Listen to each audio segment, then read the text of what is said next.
Welcome to Lost Relation Chronicles. We had been married for 15 years, but things had become monotonous, and we grew apart. We were living under the same roof, but in separate worlds. Different rooms, no longer partners, confidants, or lovers. She started leaving hints, and I finally took notice. I did some digging, and it turned out she had an affair, at least an emotional one. She had been complaining to me, but I had stopped listening to her long ago, dismissing her complaints and mockeries. But when I uncovered the truth, I stopped just hearing her. I really listened. She was unhappy with our marriage, and she had fallen out of love with me. I knew if I tried to convince her that she was wrong and that we could fix our marriage, she'd only distance herself even more. I could see it in her eyes. The gap between us was growing wider. So, I decided to let go of the idea of fixing things. I sat there, drinking my beer, replaying our last argument over and over in my mind, trying to figure out how to win her back. But every time I tried harder to get her back, she drifted further away. I spent late nights in the guest room, letting my wife sleep in our large family bed while I nursed my wounds. One night, something changed. As I reflected on our relationship, I had a sudden realization. Why was I arguing with her about her feelings? What she felt was real to her, and I had been dismissing it. I realized how foolish I had been, trying to tell her that her feelings weren't valid. From that moment on, I stopped arguing with her. But what about me? As I sat there in the dark, it hit me. I wasn't happy either. I wasn't in love with her anymore. I was in love with the idea of our marriage and the life we used to have, but that wasn't our reality anymore. This epiphany shook me, and I knew I had to make a change. I spent time reflecting, and eventually, I came up with a plan. It didn't matter if it worked or not. I knew that what we were doing wasn't working, and I couldn't keep doing the same thing expecting different results. So, I smiled, tossed the empty beer bottles into the trash, and made the decision to sleep in the guest room. This was part of the plan. But just as I was about to settle in, my wife, Becky, opened the door and flicked on the light, interrupting my peace. "Why are you sleeping in the guest room?" Becky asked as she walked into the room. I squinted against the bright light, my eyes adjusting. "I stayed up late and didn't want to disturb you," I replied. She looked at me for a moment before heading to the kitchen to make herself coffee. I wasn't a coffee drinker. Thankfully, I could wake up alert and ready to go. After jumping into the shower, I prepared for the conversation ahead, feeling oddly light on my feet. When I walked into the living room, Becky was sitting across from me, visibly agitated, her fists clenched. I sat down on the couch in my usual spot, watching her closely. "Timothy," she began, her voice shaky, "this isn't working. I feel disappointed, lost, and I don't think I love you anymore." I sat still, letting her words hang in the air. She took a deep breath and continued. "I know we've been together a long time, but I think we need to get a divorce." The word divorce lingered, and I couldn't help but smile as she nervously waited for my reaction. "That sounds good, dear," I said casually. She blinked in disbelief. "Timothy, did you hear me?" I nodded. "Yes, I heard you. You feel it's not working, you don't love me, and you want a divorce." "I agree." She seemed bewildered, her confusion evident as she searched my face for a reaction. "Do you understand now?" she asked. I stood up, walked over to her, and knelt down in front of her. "Becky, I can't change how you feel. If you don't love me, how can I argue with that? Can I tell you that you're wrong about your feelings? No. If you feel you can't live with me anymore, then how can I argue with that either?" Becky looked at me as if I had lost my mind. But in that moment, I saw the recognition in her eyes, an acknowledgement that I understood what she was feeling, and she appreciated it. "Wait," she said, her voice shaking. "You said you didn't love me?" I nodded. "There were times just like for you." She looked taken aback, as if this wasn't the scene she had imagined playing out. Her emotions were reflected in her expression, and I couldn't help but notice the shift. "Anything else?" I asked. "I need to leave tonight, so I'd like to settle this now, if you don't mind." "Are you leaving right now?" she asked, her voice barely a whisper. I stood up, putting on my jacket. "Yes, I'm leaving. I think I'll hit a few bars. Maybe I'll start looking for someone else instead of you." I waved goodbye to her and left, leaving her sitting in the chair, stunned and speechless. I stopped at the nearest bar, ordered a bourbon, and took a seat at a table away from the crowd.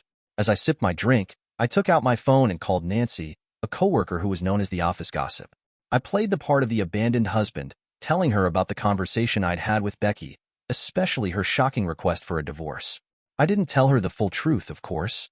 I was at the bar, drowning my sorrows in whiskey, and I might not show up for work the next day. I could hear the gears turning in Nancy's head. She and I had flirted a bit at work, and she was single. Before long, she invited herself out to join me, claiming she wanted to keep me company during this emotional time. I agreed and met her at a bar I knew my wife and her friends often visited. Was I concerned that someone might see me? No. My marriage was over, and neither Becky nor I had love left for each other. Nancy showed up quickly, dressed to impress, maybe hoping to get to me before anyone else could. That's what I like to believe, at least. But when she saw me, she was surprised to find my body language and mood didn't match the gravity of the news I'd shared with her. My smile didn't help either. "Timothy, what's happening?" she asked, sitting beside me, confused. I raised my hand and pointed to my ring finger, which was now bare. "She wants a divorce. That's how she feels. Why should I fight it?" I waved down the waiter and ordered another drink. Nancy ordered her usual Cosmo as she sat down. "Timothy, over the phone, you seemed more upset," she said. I took a deep breath. "We've been unhappy for a while," I replied. I finally realized that maybe I don't love her like I used to. She wants this divorce, so I'm not going to fight it. If she wants to leave, fine. I'm not going to lie around feeling forgotten and unloved. Nancy took a big sip of her drink and set it down, watching me. I could tell my attitude was having an effect on her, though I wasn't sure if it was confusion or something else. "Maybe we should dance?" I said without waiting for her to answer, grabbing her hand and leading her to the dance floor. She looked up at me. "Timothy, what are you planning to do?" I pulled her closer, enjoying the closeness. "I'm going to give her everything she thinks she wants. I'm going to do whatever I want right now. And right now, I want to dance with you. In fact, I've wanted to dance with you for a long time." She smiled, looking into my eyes. "If you're trying to get back at her." I raised an eyebrow. "Maybe," I replied, as she pressed her body against mine, comfortable and warm. "I'm okay with that," she said with a sigh, and we lost track of time. It felt good not to worry about calling home to tell Becky when I'd be back. Nancy was fun, intelligent, and we flirted all evening. She was completely mine, and she knew it. I knew it, but I didn't take her home with me. It was enough to know that someone wanted me. Becky had bruised my ego, but Nancy had built it back up. In fact, I'd say Nancy was more attractive than Becky. We kissed in the parking lot by her car. I opened the door for her and smiled. "See you tomorrow at work." She nodded, understanding that I wasn't looking for anything serious right now. I made it clear that I just needed some fun, and that's all I was offering. Nancy understood that. By the end of tomorrow, I was sure all the women in the office would know about it. I'd like to tell you that I'm a calm man, but the truth is, I was already looking forward to rubbing this in Becky's face a little. When I walked in the door, Becky was already in bed. As soon as she heard me come in, she jumped up to meet me. "Where have you been?" she snapped. I hung up my coat in the closet and started undressing. "I went out," I said. "I told you I was leaving. Why should you care?" "Timothy, I was worried you might do something bad to yourself." I smiled. "Becky, I know how you feel. I'm fine. You want a divorce? I'll gladly give you one. I'm not going to force you to live with someone you don't love anymore." I grabbed my pillow and my clothes for the next morning, heading for the guest room. "Timothy," Becky called out, her voice hesitant. I stopped, shifting my things to the other hand. "What?" I asked. She looked down, unable to meet my eyes. "I don't understand. You don't have to sleep in another bed." I paused, deliberately not making it easy for her. "Are you suggesting that I move out of our bedroom?" Becky gasped, wiping away a tear. "No, I didn't mean that. I mean, you can share the bed with me, if you want to. If you don't want to, I guess I could move to another room." Her voice was shaky, unsure. She seemed nervous about the idea of me actually leaving the bedroom. I could see the fear in her face, unsure of what I might do next. I decided to spare her the agony. "Well, this bed is more comfortable. I'll stay here with you, if it's not too much trouble." Her face brightened. "Oh yes, that would be wonderful. I mean, it's no problem for me." "Then it's settled," I said, tossing my pillow back onto the bed. She opened her mouth, probably to talk, but I was too tired. "Let's just go to bed," I told her. By the following evening, for women at work had shown interest in me. One of my friends even gave me his sister's number. She was a widow, struggling to find someone. I set up dates for the coming week with all 4 women, including another one with Nancy. I intentionally kept this evening free because I needed to talk with Becky and sort things out. It was time to address the situation. When I got home, Becky was waiting for me. "Carol saw you last night at the bar," she said. "She said you were with a woman." "Who was that? What were you doing together?" "She said you two looked really comfortable." I could have exploded. I could have yelled at her, accused her of neglecting me, of distancing herself from me, but I didn't. I smiled and told her I'd answer her questions after I changed. She tried to push, but I ignored her and went to change into something more comfortable. When I came back downstairs, Becky was staring at me, her eyes filled with anger and tears. She was ready for a fight. It was Nancy from work, I said, not denying it. She probably expected me to make excuses, but I didn't. What were you doing together? She asked, her voice full of accusation. We were on a date, I replied calmly. On a date? She shrieked, and I nodded. Yes.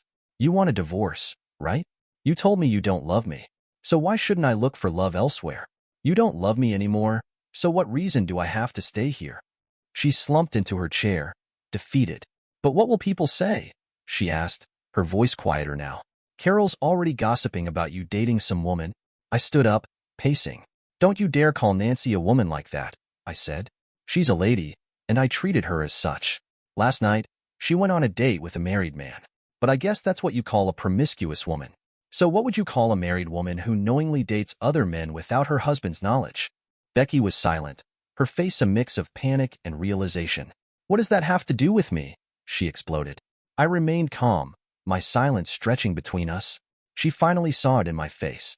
How much do you know? She asked, her voice trembling. Enough, I said sharply. Whether you slept with them or not, I really don't care anymore. This marriage was over the moment you checked out. I'm done. I'm moving on. I'm taking care of myself because I don't get any support from my wife at home. I went into the kitchen and made myself dinner. When I finished, I found Becky watching me. She hesitated for a moment before saying, I'm sorry. I'm sorry too, I said, putting away the dishes. I've got plans for the rest of the week. Don't expect me home early. And if you prefer, I can sleep in the guest room. She didn't respond. Later, I went to bed in the guest room, leaving Becky to deal with her restless night. The next day, I met Kathy. She was a sweet, 35-year-old blonde, divorced with 2 kids. We had coffee and then did something silly, played laser tag, just the 2 of us against a team of 10 teenagers. They kept annihilating us, but we laughed, sitting and chatting between games. After one round, we both died in the game and lay side by side. I pulled her towards me and kissed her. She kissed me back, and after a nice dinner, I walked her back to her house. We kissed again before parting ways, and she made me promise to ask her out again soon. When I got home, I expected another confrontation with Becky, but when I walked in, she seemed different, subdued. Hello, she said quietly. I smiled and greeted her as I undressed after my date. You seem like you had a good time, she observed, trying to hide her emotions. I did, thanks for noticing, I replied. How was your evening? She asked. We talked for the first time in months, really listened to each other. She finally confessed. I've never slept with anyone else. I've kissed a few men, and I shared my feelings with Justin at work. He wanted more, but I wasn't ready. I looked at her and said, Becky, I'm sure we both share blame in this. Even though you didn't sleep with anyone, you still betrayed me. We were a team, and you checked out long ago. I respect that you didn't actually sleep with someone before asking for a divorce, but you've still hurt me. I should have listened to your feelings instead of arguing with them. She nodded, her face a mixture of regret and acceptance. We sat in silence for a while, both processing everything. Timothy, I'm feeling so confused right now. I'm not sure if I want a divorce. I smiled and replied, Let me know when you figure it out. I'm not kicking you out, and I'm not planning to leave anytime soon. I was already heading to the guest bedroom when she asked, Are you still going to see Nancy? Yes, I answered. I'm seeing her, and others too. Do what you need to do, figure it out. I need to do what's best for me. If we get a divorce, well, then it wasn't meant to be. I entered the guest bedroom, but she followed me, stopping in the doorway. Timothy, she said. I turned to see her standing there as I took off my shirt. Come back to bed, please, she begged. I hesitated. Do you think that's wise? Tears streamed down her face. I don't know. I just want you right now. I reached out to her, and she threw herself into my arms, sobbing. She was confused and didn't know how to feel. I carried her back to our bed, holding her as we fell asleep. Lauren was a good friend of mine. We often discussed the latest TV shows and fandom topics. We went to a bar with live music that evening, which she was excited about, but none of her friends or dates were interested in joining her. So, I took her with me. We had fun, but there was no romantic chemistry between us, just a solid friendship, which was enough for both of us. I got home early and parked in the driveway, only to see a car there. A brief pang of jealousy flared up, but I quickly calmed myself, reminding myself that whatever happens, happens. There's no point in worrying, right? I learned this technique from my psychiatrist during treatment for my fear of flying. Instead of thinking, "Oh God, I'm about to get on a plane," he helped me reframe it to, "Oh God, I'm about to get on a plane. I can't wait." It took some practice, but it generally worked in the short term. I repeated my mantra and opened the door, finding Becky sitting with Carol, one of her friends. "Timothy, I didn't expect you back so soon," Becky said. "Carol," I nodded at them. Carol gave me a cold stare but didn't speak. "Work finished early, so here I am," I said. "Do you need some privacy?" Becky and Carol exchanged glances, and Carol stood up. "I should get going." "Becky, I'll talk to you soon." Becky walked Carol to the door, and when she returned, she said, "Sorry for intruding. I didn't mean to interrupt your evening." I shrugged. "Don't be silly, Timothy. This is your home too." I paused, considering her words. "When was the last time either of us called this place our home?" "Have you eaten?" she asked. I poked at the leftovers from what she and Carol had apparently shared. "How are you?" I asked. She sat down. "I'm okay, I think." I invited Carol over to talk, but she only confused me more. "How so?" I asked. "She wanted me to kick you out, change the locks, and divorce you," Becky said. "Well, my key still works, so I guess you didn't have time to call the locksmith," I replied. She laughed softly. "Don't be silly. I had to explain to her that I was the one who asked for the divorce after I told you that. What rights do I have over you? I left you, right?" She looked intently at me, that last part more of a question, searching for an answer. I wanted to jump up and reassure her, to tell her that I still belonged to her, but I didn't. I stayed silent. In the past, my reassurances would have pushed her away, but maybe this more non-committal approach would have a different effect. Changing the subject, I blurted out, "I'm afraid I have some bad news. My date for tomorrow night canceled, so now I'm stuck with concert tickets. Maybe you'd like to go with me instead of another girl?" Her face brightened. "Oh, Timothy, I would love to. I mean, if you want." I shrugged. "Well, I could give these tickets to someone at work." "No," she said decisively, but then added, "I mean, I'd be happy to go with you." She blushed and nodded. "Are you sure?" I asked. "Yes," she whispered. I smiled. This could be fun. I informed Heather about the change in plans, and though she was disappointed, she understood. Such is life in the dating game. Becky was dressed and ready when I picked her up after work. She looked amazing, clearly dressed to impress. I couldn't help but think she might have chosen that outfit to catch my attention. I didn't know much about the band. Heather had recommended the concert, so I'd bought the tickets. They were good, loud but enjoyable. I wasn't surprised when we ran into Heather. I could see that Becky was caught off guard by how great Heather looked, and she quickly realized that Heather was supposed to be my date tonight. I apologized to Heather, introducing her to Becky. "Heather, this is Becky." "Becky, Heather," I said. Heather was supposed to be my date tonight, but something came up. Usually, when I introduced Becky, I referred to her as my wife, but this time, I decided not to. Becky noticed right away. "Nice to meet you, Heather," Becky said, looking her directly in the eyes. Something passed between the two women. Heather, being smart, quickly apologized and said she'd see me at work the next day. Becky, on the other hand, was seething. She grabbed my hand and asked, "Timothy, where's your wedding ring?" I shrugged. "At home. I took it off after you asked for a divorce. I don't need it anymore." Becky was at a loss for words. "Timothy, we aren't divorced yet." I smiled, focusing on the music. Several times, I went to the bar to refill our drinks. Each time, Becky kept a close watch on me. Every time I was at the bar, some woman would approach, and I'd chat with them. One even made me laugh and slipped me her number. Becky noticed but didn't say anything.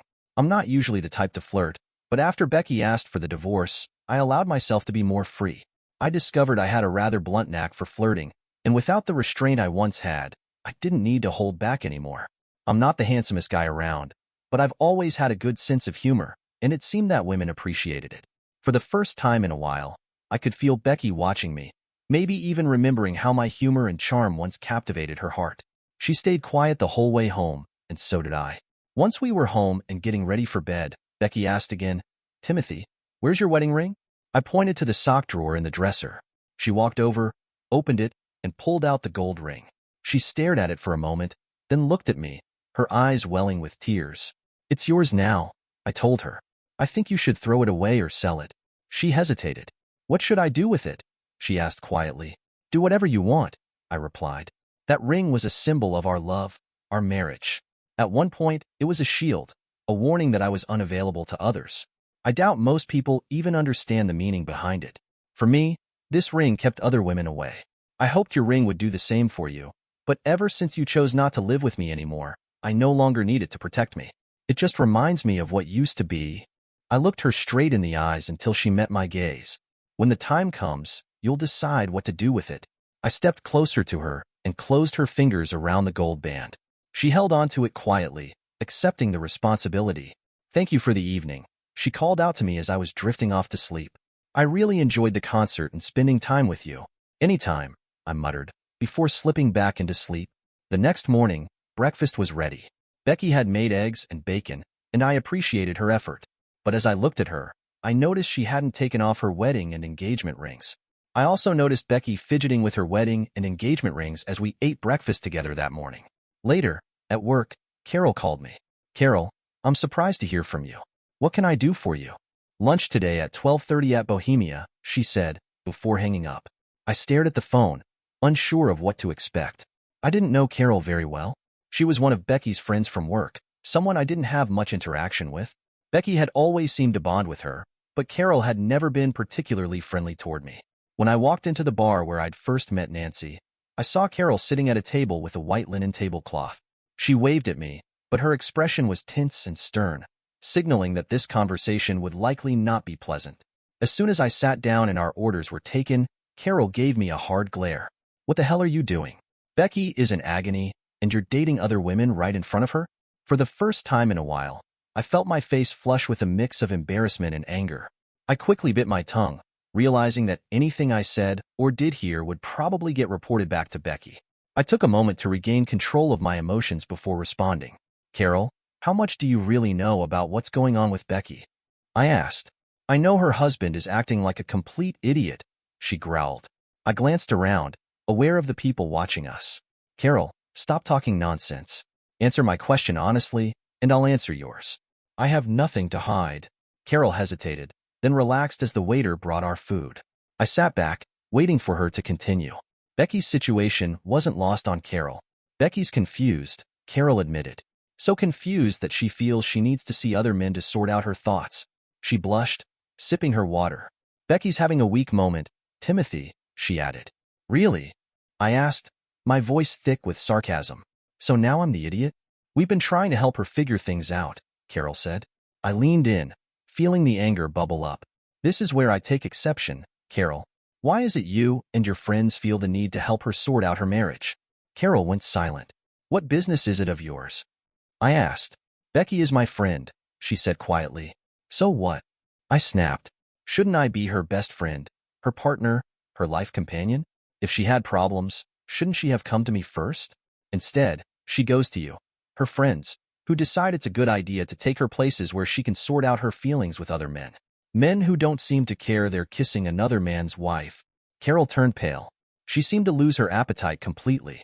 I could feel my anger rising. Carol was just another foolish friend who felt the need to meddle in something she didn't understand. Let me ask you something, Carol, I said. Are you married? She shook her head. Have you ever been married? Another shake of her head. Do you have a degree in counseling? She was silent. Then what gives you the right to give advice about marriage? You've never been married. So how would you know what it's like? Carol gasped, taken aback. You think you can meddle in someone else's marriage? I asked. What makes you think you're qualified? I'm her friend, she muttered. From where I'm sitting, you don't know anything about me. How many times have you ever talked to me? Once or twice? I've been married to Becky for 15 years, but when have you ever made the effort to get to know me, to understand the man who's been her partner for all that time? You talk about helping her, but what the hell do you know about me other than what Becky's told you from her perspective? I could tell that Carol was on the verge of tears. I had made my point, and now I needed to get the message through to Becky via Carol. Carol, I said, my voice steady, Becky told me how she feels. She wants a divorce. She said, and I quote, I don't love you anymore. So, tell me, how am I supposed to respond to that? What argument can I make to convince her otherwise? She wants the divorce, and why should I be unhappy, hoping she'll change her mind? I finished my drink and noticed I hadn't eaten much of my food. I stood up, giving Carol one last look. I've realized that other women see something in me that Becky no longer does. She pushed me away. I didn't push her away. I'm not going to put my life on hold just because my partner is confused and no longer wants me. I'm trying to move on. How she feels about that is her business. I'm no longer trying to convince her or tell her how she should feel. I've accepted that. With those final words, I left before Carol could say anything more. I knew as soon as I walked out, she'd be on the phone with Becky. As I walked away, I had some thinking to do.